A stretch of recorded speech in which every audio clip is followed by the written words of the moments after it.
Thank you, Mountain Dew and Doritos, for sponsoring the gamer lifestyle everywhere.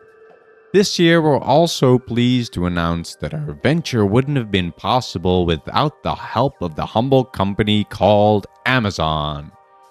The Game Awards have come to us every year since 2014 from visionary genius Jeff Keighley.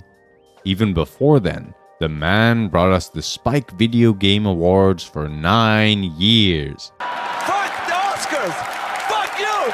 Both iteration of these award shows have received criticism in every form imaginable.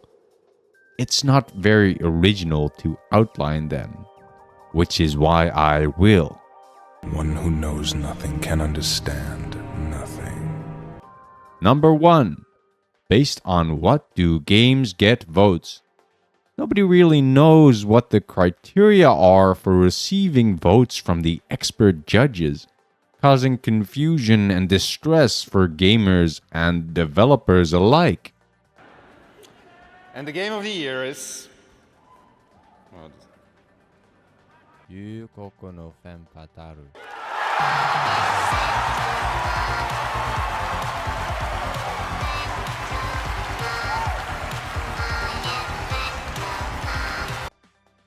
Number 2.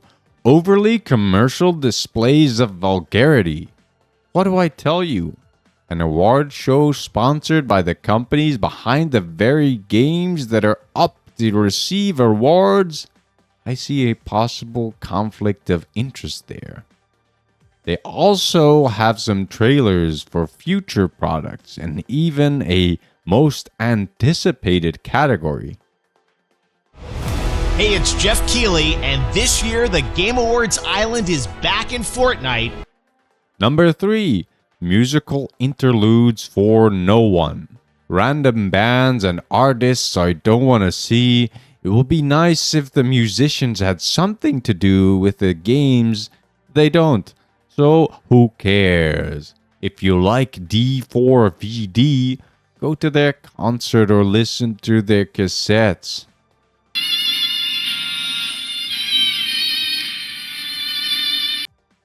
Number 4. Arbitrary categories that make no sense. Action, adventure, sports. These might sound descriptive, but the comparisons are as meaningful as the ones in the Apples and Dildos Awards. Best action game makes absolutely zero sense.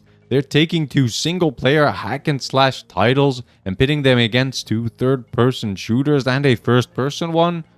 What does it mean to be better at action if the action you include is so unrelated? And as for my personal experience, I prefer games in which you control a character in the third person and that have melee-focused combat. This makes me feel actions more viscerally, which in turn helps with my investment and immersion. And how does me comparing a shooter game with one of these melee-focused action games help? How would it pan out? Usually, I would prefer the melee-focused action game because this is my preference, my bias. Does this mean the shooter is worse? Not really. Are the ways you interact with the environments and obstacles so dissimilar that a direct comparison serves no purpose, other than to prop up one over the other for my own gratification? Yes. A meaningless effort. Same goes for the action-adventure category. What do a 3D platformer, a Metroidvania game, a Resident Evil-style survival horror game, Uncharted, and Zelda have in common? You control a character and there's some sort of narrative. That's basically it. Because games are categorized more on their mechanics than their narrative structures and themes, the category of action-adventure makes no sense. All of these are sort of hero's journeys.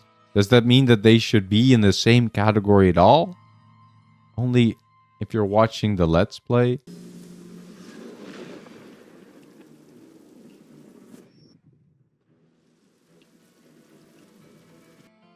And my use of the term survival horror feels counter to the point I'm trying to make, but that's only because the term was coined to describe Resident Evil and the horror setting with something distinctive about it.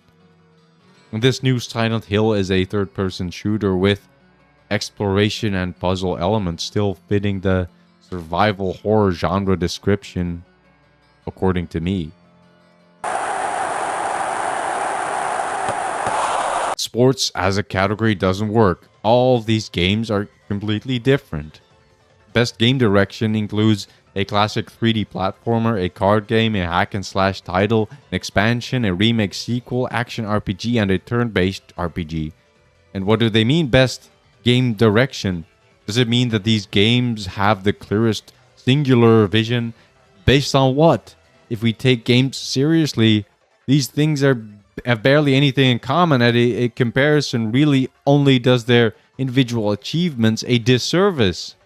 I've personally enjoyed games in all these styles, but saying one is better than the other on a completely undefined metric is worthless.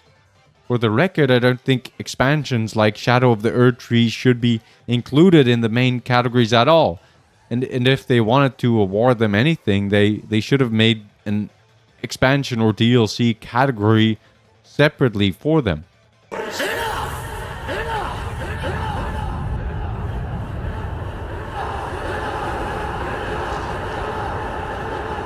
And I want a celebration of games for what they achieve. I want people to see the merits of games, the things they can do over other mediums. They can be like movies where you have to force the main character to perform an action. They can include a different type of immersion from books, films, and music. And secretly, they are a Gesamtkunstwerk. And in the case of many games, a combination of books, films, music, and board and card games. And they include gripping writing, music that makes you feel, actors that bring their own experiences to roles, and gameplay that is intricately designed by scores of people. And the last one is what's always been so difficult to analyze. How does tweaking this one movement option affect the game feel? How does allowing the player to move to the final area before you have even encountered the first antagonist affect your experience? How much freedom should we give the player versus how much should we handcraft an experience and funnel them into the narrative as we see it? The gameplay is what sets video games apart from other media. Copying TV shows and movies is not the answer, because it leaves the player's expression and experience out completely. Copying the Oscars format but forgetting what makes a video game is not the answer. There are many innovations yet to come, and games are still in their infancy as a form of expression, as an art form. To help it grow, it's important to find ways to analyze them properly. I don't have the answers, but just try to think what works for you and what doesn't. Try to put into words how two games that might appear extremely similar can bring you vastly different experiences. And please, don't let anyone tell you that your enjoyment is invalid. It's not. Just because of who I am, I would love to know why you find enjoyment. Why you find enjoyment in something, and what works for you. Play what you want. Enjoy what you want.